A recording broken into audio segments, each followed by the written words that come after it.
Hello साथियों, स्वागत है आप सभी का आपके अपने YouTube channel success Mantra by Arun sir पर। आज हम आपके लिए लेकर आए हैं एनटीपीसी 28 मार्च 2016 का जो एग्ज़ाम पेपर हुआ था उसका मैथ का सलूशन। देखते हैं कि इसमें मैथ के कैसे कैसे सवाल आए हैं, किस लेवल तक के सवाल आए हैं। उनसे एक आइडिया मिलेगा हमें कि मतलब थोड़ा सा लेवल अगर बढ़ाता भी हुए तो कितना लेवल बढ़ा सकता है या किस लेवल तक के सवाल इसमें पूछे गए हैं, है ना। तो चलिए शुरू करते हैं, ठीक है।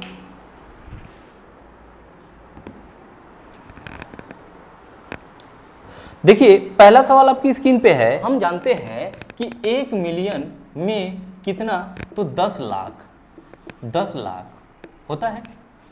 तो पूछा है कि 100 मिलियन अगर करेंगे, 100 मिलियन करेंगे तो कितना हो जाएगा, 1000 लाख ना। और लाख बनाने के लिए, लाख बनाने का मतलब कि उस पर 5 जीरो और बनाना चाहिए ना।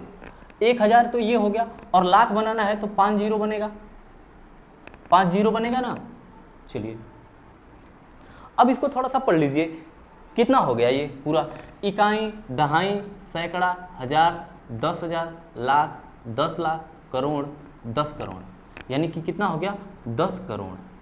कितना हो गया, 10 करोड़। बात समझ में आ गई। यानी हमारा बी ऑप्शन सही है। देखिए इसमें एक चीज आती है, मतलब जो आप रेलवे का पेपर देंगे या एनटीपीसी का ना, तो वो ऐसे देगा। जैसे आपके ऑप्शन दिया है, जैसे कह देगा कि पहला ऑप्शन है, पहला ऑप्शन 10 लाख दे दिया, है ना। दूसरा ऑप्शन बी वाला ऑप्शन है 10 करोड़, और सी वाला ऑप्शन है 100 लाख, और डी वाला ऑप्शन 100 करोड़ दे दिया, ठीक है। लेकिन इसमें से वो चूज करने के लिए नहीं करेगा, उसके लिए अलग से ऑप्शन सेट करेगा। पहला पे मान लीजिए वो, अब इसमें सेट करना होगा, मतलब इसमें से चूज करना होगा। पहला पे कह दिया डी, दूसरा पे कह दिया सी, तीसरा पे कह दिया ए, और चौथा पे कह दिया बी, चौथा पे कह दिया बी। तो ऐसे आपको बड़ा ध्यान रखना होगा, बड़ा ही प्रेजेंट ऑफ माइंड, मतलब कि उस समय ध्यान मतलब केंद्रित करना होगा, आपके जो दिमाग होगा उसको केंद्रित करना होगा। ये नहीं कि इसी में सेट करके जो आया उसी पे टिक मार दिए, ऐसा नहीं, है ना। देखिए इसी में आपके सवाल में जो बी वाला ऑप्शन है वो चौथे नंबर पे दिया हुआ है, चौथे नंबर पे दिया हुआ है ना। तो हम चौथे ऑप्शन को सिलेक्ट करेंगे, न कि यहां से दूसरे को। इस बात का बड़ा ध्यान रखना है क्योंकि रेलवे ऐसे ही करता है, ठीक है। और ये तभी संभव है जब आप प्रैक्टिस करें, प्रैक्टिस करें। चलिए जल्दी से हम देखते हैं। आपका दूसरा सवाल है कि एक कंपनी की कार के मतलब केवल 3 मॉडल हैं उसके, एक कंपनी है उसकी कार के केवल 3 मॉडल हैं, फर्स्ट, सेकंड और थर्ड, ठीक है। अब उनकी बिक्री के आंकड़े जो है दे दिया गया है, चार्ट बनाया गया है, उसमें बिक्री का आंकड़ा दे दिया गया है, ठीक है। अब वर्ष दे दिया, फिर first model, second model, third model दे दिया, इनका आंकड़ा भी दे दिया कि वर्ष 1990 से 95 में फर्स्ट वाले में 19,000 बिक्री हुई, सेकेंड वाले में 41,300 हुई, थर्ड वाले में 6,412 हुई, है ना। अब इस आंकड़े को देख के सवाल वो पूछा है। पहला सवाल इससे ये पूछ रहा है कि किस वर्ष में कार की कुल बिक्री 1 लाख से अधिक रही।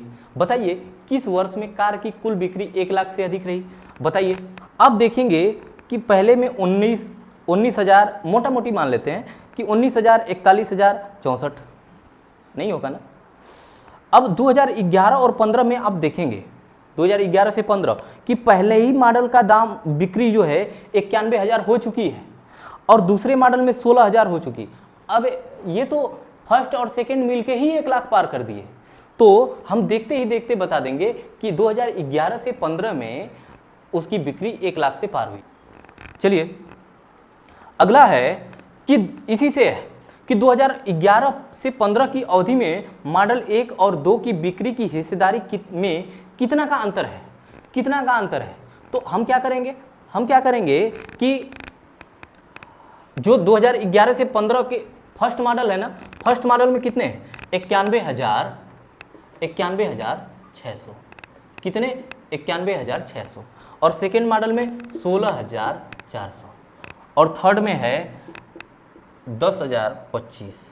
ठीक, अब जो पूछा है उसको आप लिखिए पहले, इनका अंतर पूछा है, फर्स्ट और सेकेंड का अंतर कितना आएगा, तो आप कहेंगे कि 00 हो गया, घटाएंगे तो 6 में से 4 गया 2, फिर 1 में से 6 घटाना है तो 11 में से 6 गया 5, यहाँ 8 बचा, 8 में से 1 गया 7। अब ये इतने का अंतर आया, और टोटल कितना में से, टोटल कितना में से बताइए, तो टोटल को जोड़ लेंगे ना, टोटल को जोड़ लेंगे तो ये आएगा 5, 2 और 4 और 6 10, ठीक है, और 6 और 1 7 और 1 8 और 9 1 10 और 1 11 हो जाएगा इतना, है ना। अब परसेंटेज बनाने के लिए हम क्या करेंगे, परसेंटेज बनाने के लिए, ये तो अंतर ही पूछा है क्या, नहीं परसेंटेज में दिया है, बिक्री की हिस्सेदारी में कितना अंतर है तो परसेंटेज में दिया है। परसेंटेज बनाने के लिए 100 का हम क्या कर देंगे, गुणा कर देंगे। अब गुणा करेंगे तो इसको हल करेंगे, इसको जब इस चीज को हम हल कर देंगे, हल करने पे जितना आएगा वही आपका आंसर होगा, क्योंकि हम अंतर ही तो निकाल रहे हैं, है ना। तो ये जो आएगा 63.7% आएगा, ये जो आएगा 63.7% आएगा। क्लियर, चलिए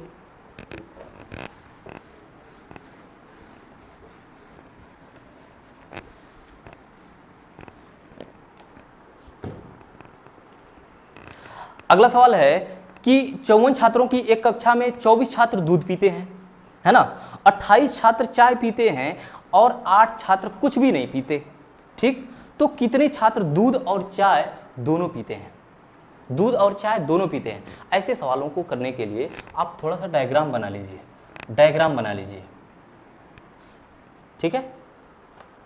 चाय और दूध वाले लोग हैं, एक कुछ लोग चाय पीते हैं और कुछ लोग दूध पीते हैं, ठीक है। कह रहा है कि टोटल कितने लोग हैं, टोटल कह रहा है 54 लोग हैं, टोटल कितने लोग, तो 54 लोग। ठीक, अब फिर कहा कि उनमें से 24 छात्र दूध पीते हैं, दूध पीने वाले कितने हो गए, 24 हो गया। अब फिर कह रहा है कि 28 छात्र चाय पीते हैं, चाय कितने पीते हैं, तो 28। क्लियर ना। अब फिर कह रहा है ना कि 8 छात्र कुछ भी नहीं पीते, 8 छात्र कुछ भी नहीं पीते, इसका मतलब 54 में से 8 लोगों को पीने से कोई मतलब नहीं है, तो पीने वाले कितने हो जाएंगे, तो 8 कम हो जाएंगे, इसका मतलब 46 लोग टोटल पीने वाले होने चाहिए, है ना। टोटल पीने वाले कितने होने चाहिए, 46 लोग। तो अब बताइए 28 हो गए इसमें चाय में, 24 हो गए किसमें, दूध में, है ना। अब जोड़िए तो कितने आ रहे हैं, तो 8 4 12 और 2 2 4 और 1 5, 52 आ गए। इसका मतलब टोटल हमारे पास 46 लोग ही पीने वाले हैं और 52 लोगों ने पी लिया, 52 लोगों ने पी लिया। इसका मतलब कि जितने लोग एक्स्ट्रा हो रहे हैं वो दोनों का मजा लिए हैं, दोनों का मजा लिए हैं, है ना। तो कितने छात्र दूध और चाय दोनों पिए हैं, तो हम कह देंगे 52 में से 46 घटा लीजिए, कितने हो जाएंगे, तो 4 2 6 हो जाएंगे, 6 लोग दोनों का मजा लेंगे। ऑप्शन कौन सा सही हो जाएगा, ऑप्शन 2, ऑप्शन 2। क्लियर ना। चलिए, ऐसे सवाल रेलवे बार बार पूछता है, ऐसे सवालों को रेलवे बार बार पूछता है। अगला सवाल आपकी स्क्रीन पे है कि एक बस 1 घंटे में 12 सही 2/5 किलोमीटर जाती है। अगर हम बताएं कि हम 60 की स्पीड से चल रहे हैं, तो इसका मतलब क्या है, हम 60 किलोमीटर प्रति घंटा की स्पीड से चल रहे हैं, इसका मतलब हम 1 घंटे में 60 किलोमीटर जाएंगे, है ना। 1 घंटे में जब आप 60 किलोमीटर जाएंगे तो इसका मतलब ये तो चाल हो गई ना 1 घंटे वाली, ठीक है। तो 1 घंटे में जो आदमी जितना जाता है वो चाल हो जाती है, ठीक। या फिर दूसरे तरीके से भी समझ सकते हैं, दोनों तरीके आपके पास हैं, ठीक है। दूरी तय करती है, तो यह 2 सही 3/4 घंटे में कितनी दूर जाएगी, है ना। तो इसका मतलब जो 1 घंटे वाली दूरी दिया गया है ना, वो तो हमारी चाल है, तो दूरी निकालना है कि कितनी दूर जाएगी। दूरी बराबर चाल गुणा समय। चाल कितना, तो 12 सही 2/5, 12 सही 2/5, इसको आप चेंज करके लिखिए, तो 12 पचे 60 और 60 और 2 62, 62/5 किलोमीटर प्रति घंटा हो गया चाल। और गुणा समय, यानी 4 2 सही 3/4 है ना, तो 4 दूना के 8, 8 3 11, 11/4, 11/4। ठीक है, 2 से कटा दीजिए, 31 दूना के 62, यहाँ 2 बच जाएगा, 11 का गुणा करिए, 11 कम 11, 1 बचा, 11 33 1 34/10 कितना आ जाएगा, तो 34.1। 10 का भाग देने का मतलब 1 अंक पे दशमलव लग जाएगा बस, है ना, इतना किलोमीटर। या फिर दूसरे तरीके से कैसे समझ सकते हैं कि अगर एक आदमी 1 घंटा में 12 सही 2/5 यानी कि 62/5 किलोमीटर जाता है ना, तो 11/4 घंटा में कितना जाएगा, तो इसका गुणा हो जाएगा, है ना। बात समझ में आ रही है ना। चलिए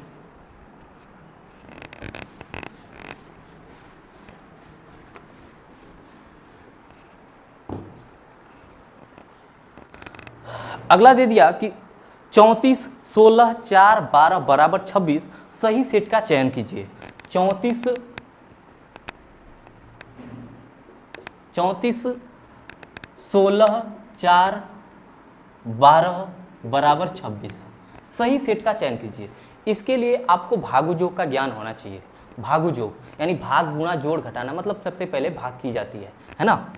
पहला ऑप्शन दे दिया है गुणा माइनस भाग, ठीक, इसी क्रम में रखना है। क्लियर ना। अगर ये बताइए यहां गुणा रख दें, यहां माइनस रख दें, यहां भाग रख दें, तो पहले भाग करेंगे तो 4 में 12 का भाग दे सकते हैं क्या आप? नहीं ना, तो ये तो हो ही नहीं सकता। तो हम क्या करते हैं कि ऐसा सेट करते हैं कि जहां पर भाग वाली क्रिया आसान हो जाए, भाग वाली जो प्रक्रिया है ना वो आसान हो जाए। अगर भाग को यहां रखेंगे हम तो 16 में भी 34 का भाग नहीं जाएगा, मतलब 34 में भी 16 का भाग नहीं जाएगा। यहां तो जा ही नहीं रहा था, यहां रख जा सकता है, तो भाग बीच में आ जाएगा। बात कंफर्म हुई। तो भाग बीच में आ जाएगा। 2 ऑप्शन ऐसे दिए गए बीच में भाग के। अब इनमें से सेट करेंगे तो हम तीसरे को थोड़ा सा देख लेते हैं कि इसको अगर प्लस करें, प्लस भाग प्लस दिया है तो इसको प्लस करें, इसको भाग और इसको भी प्लस कर दें, तो देखिए 26 आ रहा है। तो ये तो 4 बनेगा, 34 4 38, 38 और 12 और भी अधिक आ जाएगा ये तो, है ना। तो ये तो होगा नहीं, तब चौथा वाला ऑप्शन तब ऑटोमेटिक सही हो जाएगा, है ना। या फिर चेक भी कर लीजिए, प्लस है और ये माइनस है, ठीक। अगर हम कहें कि ये 4 है, ठीक, 4 और 4 आएगा ना, ये वाला 4 आएगा, 34 4 38, 38 में से 12 घटाएंगे, 38 में से 12 घटाएंगे तो क्या आ जाएगा 26, क्या आ जाएगा 26। क्लियर। यानी चौथा ऑप्शन हमारा सही है, चौथा ऑप्शन हमारा सही है ना। चलिए देखिए अगला सवाल आपकी स्क्रीन पे है कि वह 3 अंकों की सबसे बड़ी संख्या कौन सी है जो 15 25 30 से पूरी विभाजित हो जाए, पूरी विभाजित हो जाए, है ना। इसको देखिए हम कहेंगे कि आप पहले 3 अंकों की सबसे बड़ी संख्या निकाल लीजिए, 999। 999 अगर इन तीनों से कटाना है तो इसका मतलब इनके लौसा से कटेगा, तो इनका लौसा क्या हो जाएगा 15 25 और 30 का, 15 25 और 30 का लौसा क्या हो जाएगा 15 का 25 का और 30 का 150 आ रहा है क्या 150, चलिए 150 यानी 150 का इसमें आप भाग कर दीजिए, ठीक। 6 0 0 0 और 6 25 30 को 0 और 6 एकम 6 और 3 9, कितना आ जाएगा ये 99, ठीक है। या तो हम कह दें, देखिए आंसर इसी में छुपा हुआ है। 900 जो है 900 इससे कटने वाली है कि नहीं है, 900 6 बार में कटी है ना, तभी तो 900 आया है। 150 से 6 बार में होके तभी तो 900 आया। तो इसका मतलब 900 6 बार में 150 से कट जाएगी कि नहीं बाद में, इसका मतलब 900 हमारी संख्या बन जाएगी। ठीक है, या फिर घटा लीजिए, घटाने के बाद पता चलेगा कि 99 एक्स्ट्रा हो रहा है, इसका मतलब हम 99 को क्या कर देंगे, घटा देंगे। तो 999 में से 99 घटा देंगे तो 900 बच जाएगा, है ना। ठीक है, ऑप्शन से कैसे करेंगे, तो दिया कि 900, 930, 960, 975। सबसे पहले तो इसमें कुछ नहीं करना, कुछ नहीं करना, एकदम इजी, एकदम इजी। अब देखिए कैसे करेंगे इसको, हम सबसे बड़ी संख्या पूछा है ना, तो सबसे बड़ा वाला ऑप्शन पहले सेट करेंगे, पहले चेक करेंगे, है ना। सबसे बड़ा वाला ऑप्शन 975 है, इसको चेक कर लीजिए कि तीनों से कट रहा है कि नहीं। 15 से भी कटना चाहिए, 25 से भी या 30 से भी। अब बताइए 15 से कट जाए, 25 से कट जाए, लेकिन 30 से कटने के लिए 30 में एक जीरो है, 30 में एक जीरो है, तो 30 से कटने के लिए कोई भी संख्या के लास्ट में एक जीरो तो होना चाहिए ना, बिना एक जीरो के तो कटेगी नहीं। तो ये 975 तो कटा ही नहीं, 975 तो 15 से भले कट जाए, 25 से भले कट जाए, लेकिन 30 से तो किसी कंडीशन में नहीं कटेगी। 900 को इसके बाद चेक करते हैं, सॉरी 960 को चेक कर लेते हैं। तो 960 देखिए 5 से कट जाएगा, 25 से कटने के लिए क्या होना चाहिए कि लास्ट का 2 अंक 25 से कटना चाहिए। लास्ट का 2 अंक 960 में लास्ट का 2 अंक 25 से कटना चाहिए। देखिए कट रहा है क्या, नहीं ना, नहीं ना। 930 भी वैसे ही है, 930, इसमें भी 25 से ये भी नहीं कटेगी, है ना। अगर 900 की बात करें तो इसका डबल जीरो, ये 25 से तो ये पूरा पूरा कट जाएगा, डबल जीरो खुद ही है, जीरो से बच ही रहा है। अब कह रहा है कि 15 से 15 छक्का 90, 15 से कट गया, 25 से भी कट जाएगा और 30 से भी तो कट जाएगा, यानी यही हमारा ऑप्शन सही हो जाएगा। ठीक है,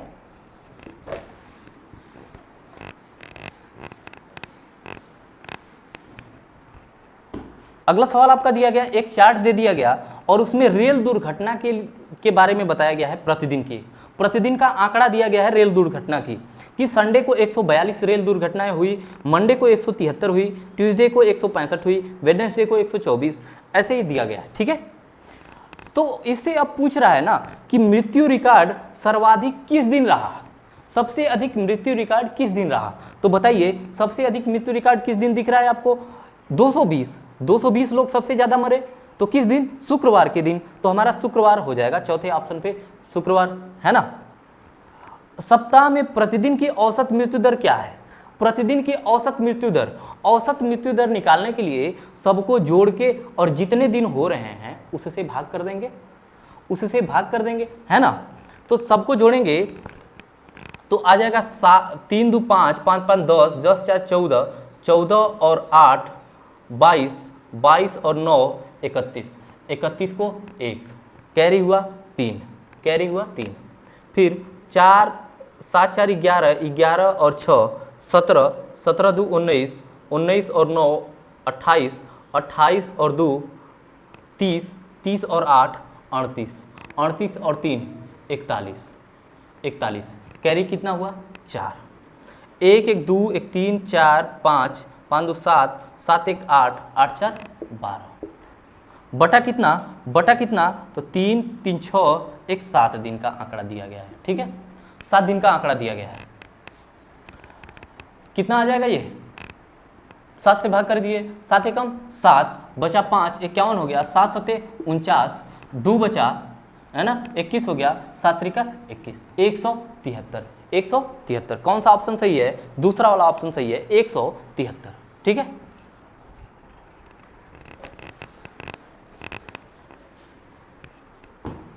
अगला है सर्वाधिक मृत्यु दर और सर्वाधिक मृत्यु और न्यूनतम मृत्यु के बीच का अंतर कितना है।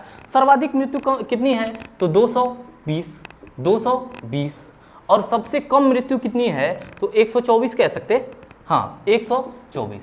इनके बीच का अंतर पूछ दिया है, बता दीजिए अंतर का मतलब घटाना, 10 में से 4 गया 6, फिर यहाँ 1 बचा, 1 में से 2 गया नहीं जाएगा, तो 11 में से 2 गया 9। ठीक है, 96 है ना, 96 दिया, पहला ऑप्शन सही है 96। ठीक है,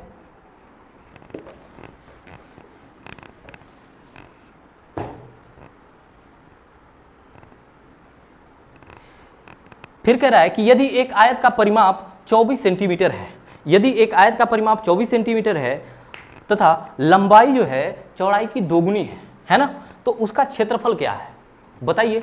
हम कहेंगे कि एक आयत है, आयत का परिमाप क्या होता, दो कोष्टक में लंबाई और प्लस चौड़ाई, यही तो परिमाप होता है ना, परिमाप। इसका मतलब परिमाप निकालने के लिए हम कर क्या रहे हैं, लंबाई और चौड़ाई को जोड़ के और दोगुना कर दे रहे हैं, लंबाई और चौड़ाई को जोड़ के दोगुना कर दे रहे हैं, तो उसका परिमाप निकल रहा है। और दोगुना नहीं करेंगे तब लंबाई और चौड़ाई का केवल योग निकालेंगे हम। तब कह रहा है कि परिमाप 24 है, परिमाप 24 का मतलब लंबाई और चौड़ाई को जोड़ के दोगुना किया तब 24 आया, यानी लंबाई और चौड़ाई को जोड़ के दोगुना न करे तब तो 12 ही आना चाहिए ना, दोगुना करने के बाद 24 आ रहा है, इसका मतलब दोगुना नहीं करेगा तो 12 आएगा, है ना। और कह रहा है ना कि लंबाई जो है चौड़ाई से दोगुनी है, लंबाई जो है चौड़ाई से दोगुनी है, ये 2 है तो ये 1 है, यानी कह सकते हैं 2:1। ठीक है, अनुपात के हिसाब से भी निकाल सकते हैं और 1x और 2x मान के भी निकाल सकते हैं आप, है ना, किसी भी तरीका से निकाल लीजिए। तो अगर इसको लंबाई को 2x माने और चौड़ाई को 3x माने तब भी ये निकल जाएगा, सॉरी 1x माने तब भी ये टोटल 3x बराबर 12 आ गया, तो 1x बराबर 4 आएगा, 1x की वैल्यू 4 आएगी, यानी 1x है ना ये, और ये 2x है, यानी इसकी वैल्यू 4, तो इसकी वैल्यू 8। अब कह रहा है कि क्षेत्रफल क्या है, क्षेत्रफल क्या है, तो 8 गुणा 4, 8 चौका 32। क्लियर,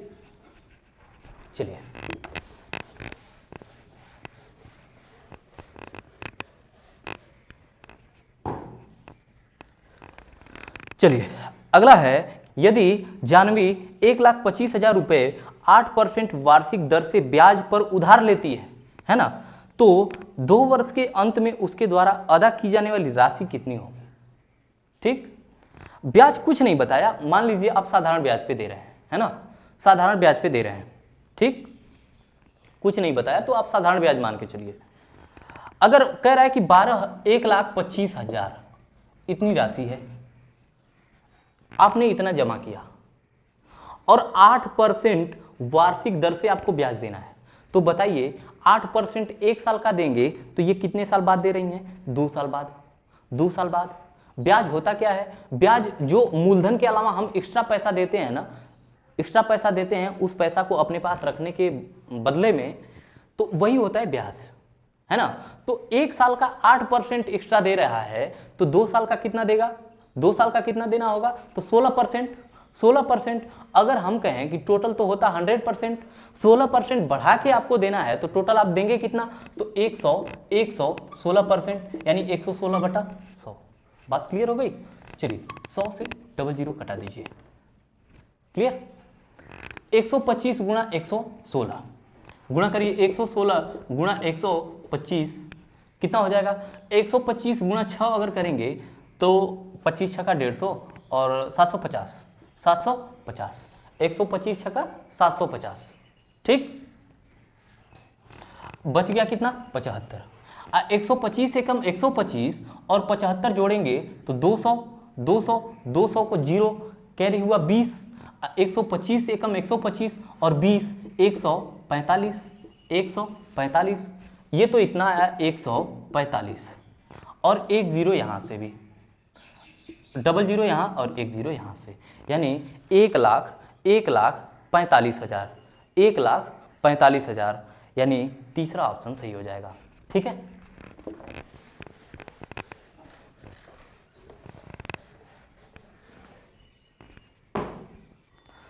अगला कह रहा है ना, ट्रिग्नोमेट्री से सवाल दे दिया, कह रहा है कि साइन ए बराबर खाली स्थान कॉस ए।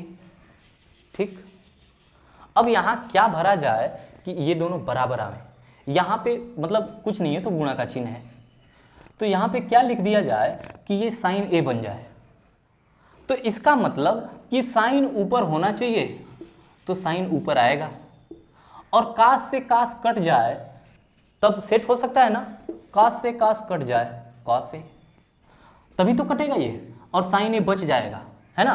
तो इतना हमने फिल कर दिया, तब सेट हो जा रहा है। इसका मतलब साइन ए अपन कास ए, ऑप्शन में देख लीजिए किस हिसाब से दिया, तो साइन ए अपन कास ए ऐसे नहीं दिया, तो sign A upon cos A को क्या लिख सकते हैं, तो टेन ए लिख सकते हैं, टेन ए लिख सकते हैं। ठीक है, चलिए टेन ए यानी दूसरा ऑप्शन आपका सही है। क्लियर।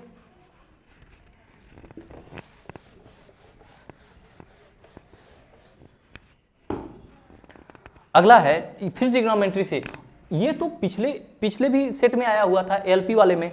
देखिए sec theta minus tan theta बराबर 1/3, 1/3। तो पूछा है ना कि sec theta plus tan theta की वैल्यू बता दीजिए। ये एकदम बस अंक का अंतर था, यहां 2 दिया था। देखिए होता क्या है ना कि रेलवे बार बार क्वेश्चन को रिपीट करता है, बार बार क्वेश्चन को रिपीट करता है। तो अगर हम कहें कि ये प्लस है माइनस है, इसको प्लस में बनाएंगे तो वैल्यू मतलब पलट जाएगी, यानी 3 है 1/3 है तो ये 3/1 बन जाएगी, 3/1 बन जाएगी, है ना, यानी क्या बन जाएगी 3, क्या बन जाएगी 3। क्लियर, यानी ऑप्शन तीसरा सही है। ठीक है,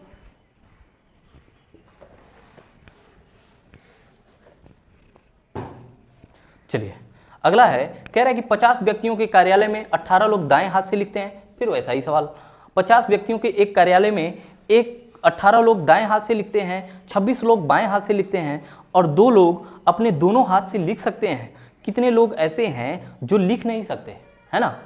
टोटल कितने लोग हैं, 50 लोग। ठीक, अब लेफ्ट वाले या ऐसे दाएं बाएं लिख लीजिए, दाएं और बाएं वाले, है ना। 26 लोग बाएं हाथ से लिख सकते हैं, 26 लोग बाएं हाथ से लिख सकते हैं। फिर दाएं वाला कितना दीजिए, 18 लोग, दाएं वाले 18 लोग दाएं हाथ से लिख सकते हैं, है ना। तो कह रहा है ना कि 50 टोटल लोग हैं, टोटल कितने लोग, तो 50 लोग। ठीक, और फिर कह रहा है कि 2 लोग अपने दोनों हाथों से लिख सकते हैं, 2 लोग अपने दोनों हाथों से लिख सकते हैं, दोनों में आ जाएंगे, यानी ये दाएं में भी, दाएं के दायरे में भी आ रहे हैं और बाएं के दायरे में भी आ रहे हैं, है ना। ठीक, अब 26 लोग टोटल बाएं हाथ में होने चाहिए। देखिए पहले से 2 हमने लिख लिया है, इसका मतलब 24 लोग ये हो जाएंगे, और दाएं में भी हमने पहले से 2 लिख रखा है, 18 होने चाहिए, तो ये कितने हो जाएंगे, 16। इसका मतलब ये जो 24 लोग होंगे ये केवल बाएं हाथ से लिख पाएंगे, दाएं हाथ से इनका कोई मतलब नहीं रहेगा। ये 16 लोग केवल दाएं हाथ से लिख पाएंगे, बाएं हाथ से नहीं लिख पाएंगे। ठीक, अगर इन सभी लोगों को जोड़ दिया जाए तो कुल लिख पाने वाले मिल जाएंगे, कुल लिखने वाले, कुल लिखने वाले कितने बन जाएंगे बताइए, 16 और 24, 16 24 40, 40 और 2 42। अब 50 टोटल लोग हैं, उसमें से 42 लोग लिख पा रहे हैं, तो नहीं लिख पाने वाले कितने बन जाएंगे, नहीं लिख पाने वाले 8, कितने बन जाएंगे 8। ठीक है, चलिए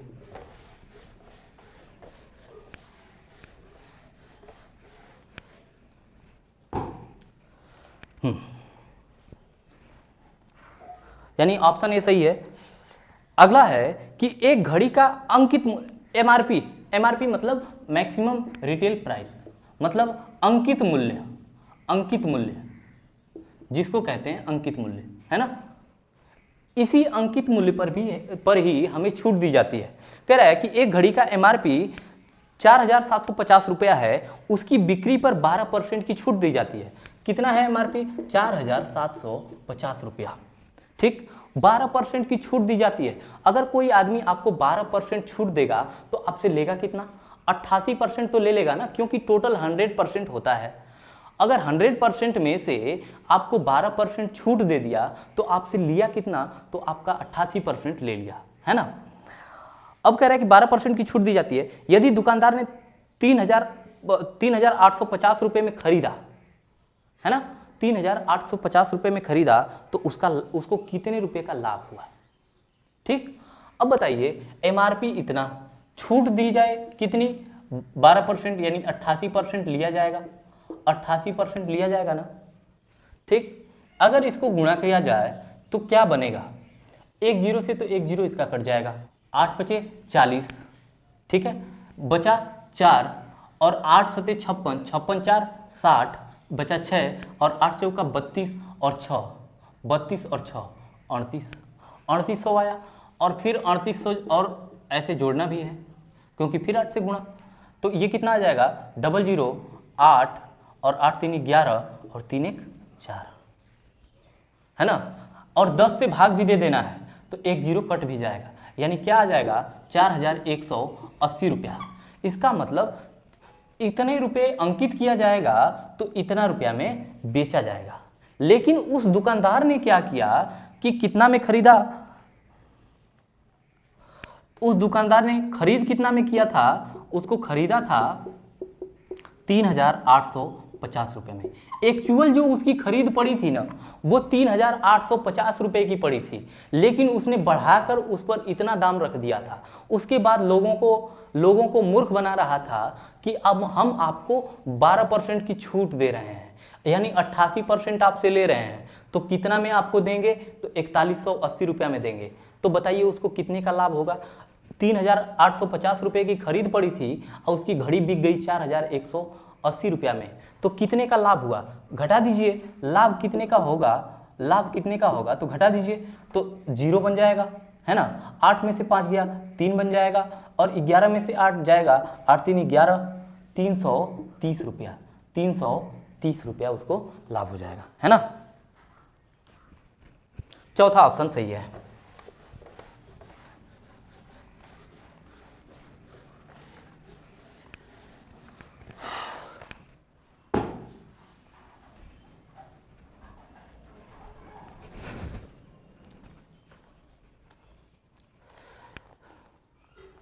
एक आंकड़ा दिया गया है जिसमें आप इसमें बताया गया है कि कुल छात्र, एक कॉलेज के कुल छात्र 1200 हैं, उसमें से स्कूल आने वाले मतलब वाहन का जो यूज कर रहे हैं उनका आंकड़ा दिया गया है कि कितने लोग स्कूल मतलब किस चीज से आते हैं।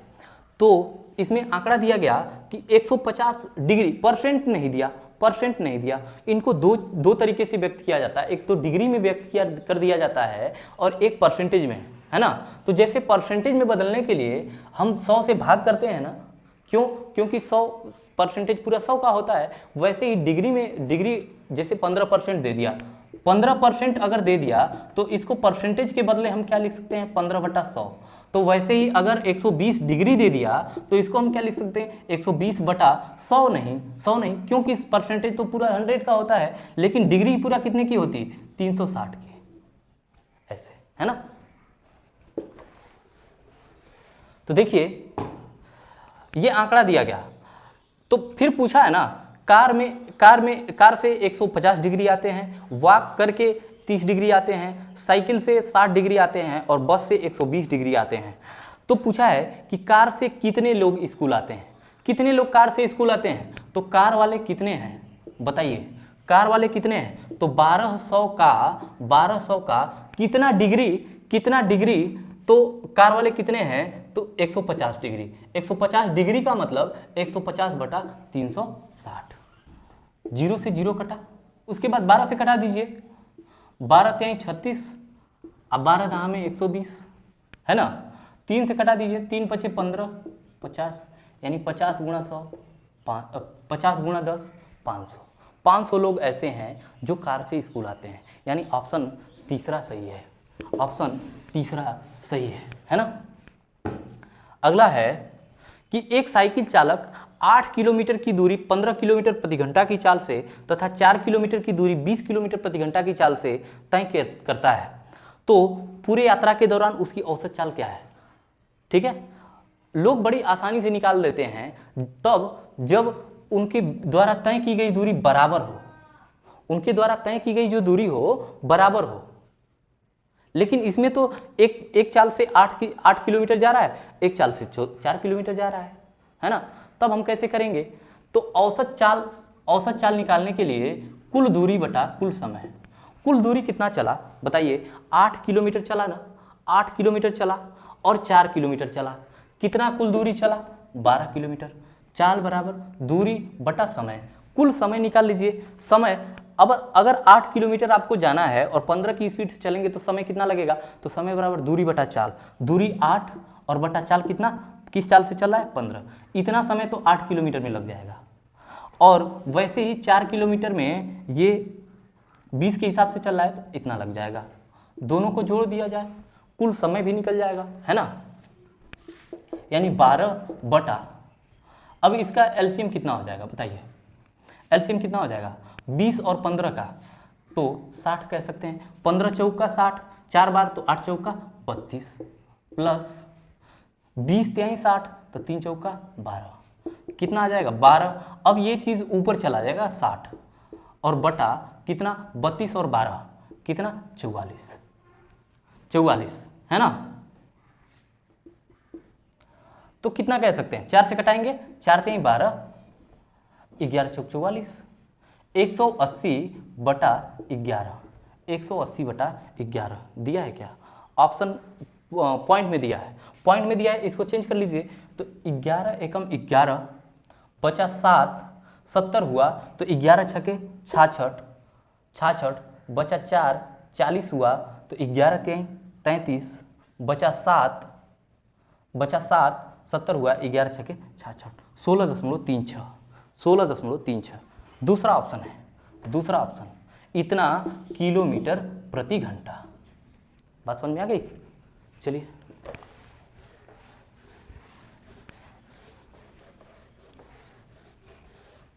कुछ लोग ये भी कह रहे हैं कि इसको 2 पार्ट में आप कराइए, मैथ वाला एक पेपर जो है ना उसको 2 पार्ट में करके कराइए। तो आज के लिए इतना ही रहने देते हैं और अगले पार्ट में इसका बाकी जितना बचा है वो कर लेंगे, ठीक है। तो मिलते हैं नेक्स्ट वीडियो में, सो थैंक यू।